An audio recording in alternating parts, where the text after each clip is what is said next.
एक बार फिर से स्वागत है आपका हमारे चैनल दुर्गा भक्ति मार्ग में। आज मैं आपको माँ लक्ष्मी की चाल की एक कहानी सुनाऊंगी। एक बार भगवान विष्णु एक सेठ जी को बहुत प्रशंसा कर रहे थे। लक्ष्मी, तुम्हें पता है सेठ हरि प्रसाद कितना महान व्यक्ति है। स्वामी, आप अक्सर इस सेठ जी की इतनी प्रशंसा करते हैं। यह सेठ तो व्यापारी है और धन का लोभी होगा। आप कहें तो मैं उसकी परीक्षा लेकर देख लूं, क्या वास्तव में इसके योग्य है या नहीं। ठीक है देवी, अभी सेठ नींद में सोए हुए हैं, तुम उनके सौपन में जाकर परीक्षा ले सकती हो। अगले ही क्षण लक्ष्मी सेठ की परीक्षा लेने के लिए सौपन में चली गई। धन की देवी लक्ष्मी उनके सामने आई और बोली, वत्स, मैं धन की देवी लक्ष्मी हूँ। सेठ जी को अपनी आंखों पर यकीन नहीं हुआ और वह बोले, माता, आपने साक्षात अपने दर्शन देकर मेरा जीवन धन्य कर दिया। बताइए, मैं आपकी क्या सेवा कर सकता हूँ। कुछ नहीं, मैं तो बस इतना बताने आई हूँ कि मेरा स्वभाव चंचल है और वर्षों तक तुम्हारे भवन में निवास करते करते मैं ऊब चुकी हूँ और यहाँ से जा रही हूँ।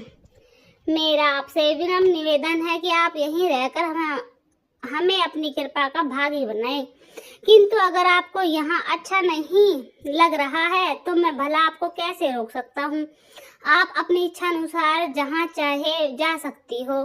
माँ लक्ष्मी उसके घर से चली गई। थोड़ी देर बाद वे रूप बदलकर पुनः सेठ के सौपन में यश के रूप में आई और बोली, सेठ, मुझे पहचान रहे हो? नहीं, आपको नहीं पहचान रहा? यस हूँ मैं ही तो तेरी कीर्ति और प्रसिद्धि का कारण हूँ, लेकिन अब मैं तुम्हारे साथ नहीं रहना चाहता क्योंकि माँ लक्ष्मी यहाँ से चली गई है। अतः मेरा भी यहाँ कोई काम नहीं है। यदि आप भी जाना चाहते हो तो वही सही। सेठ जी बोले। अभी भी सौपन में ही थे और उन्होंने देखा कि वह दरिद्र हो गए हैं और धीरे धीरे उनके सारे रिश्तेदार व मित्र भी उनसे दूर हो गए हैं। यहाँ तक कि जो लोग उनका गुणगान किया करते थे वह भी उनकी बुराई करने लगे हैं। कुछ और समय बीतने पर माँ लक्ष्मी धर्म का रूप धारण कर पुनः सेठ के सौपन में आई और बोली, मैं धर्म हूँ। माँ लक्ष्मी और यश के जाने के बाद मैं भी उस दरिद्रता में तुम्हारा साथ नहीं दे सकता। मैं जा रहा हूँ। जैसी आपकी इच्छा। धर्म भी वहां से चला गया।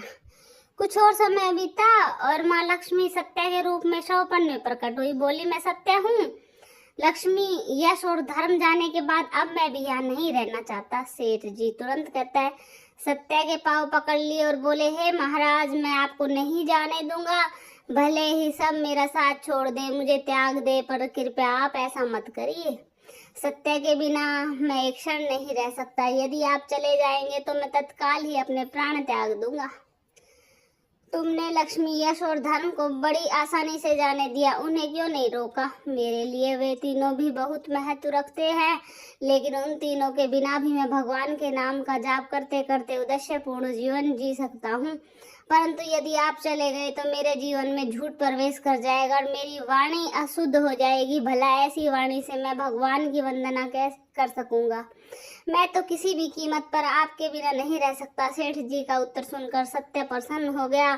तुम्हारी अटूट भक्ति ने मुझे यहाँ रुकने पर विवश कर दिया और अब मैं यहाँ से कभी नहीं जाऊंगा। और ऐसा करते हुए सत्य अंतर्ध्यान हो गया। सेठ जी अभी भी निंद्रा में थे। थोड़ी देर बाद सौपन में धर्म वापस आया और बोला, मैं अब तुम्हारे पास ही रहूंगा क्योंकि यहाँ सत्य का निवास है। सेठ जी ने प्रसन्नता पूर्वक धर्म का स्वागत किया। उसके बाद यश भी लौट आया और बोला, यहाँ जहाँ सत्य और धर्म है वहाँ यश स्वतः ही आ जाता है, इसलिए अब मैं भी तुम्हारे साथ ही रहूंगा। सेठ जी ने यश का स्वागत करते हुए प्रसन्नता से कहा, आपका पुनः स्वागत है। यश, आपके लौट आने से हमारा जीवन भी खुशियों से भर गया। औरत में माँ लक्ष्मी आई। उन्हें देखते ही सेठ जी नतमस्तक होकर बोले, हे देवी, क्या आप भी पुनः मुझ पर कृपा करेगी? अवश्य, यहाँ सत्य,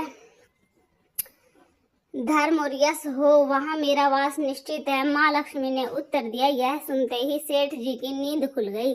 उन्हें यह सब सौपन लगा, पर वास्तविकता में वह एक कड़ी परीक्षा से उत्तीर्ण होकर निकले थे।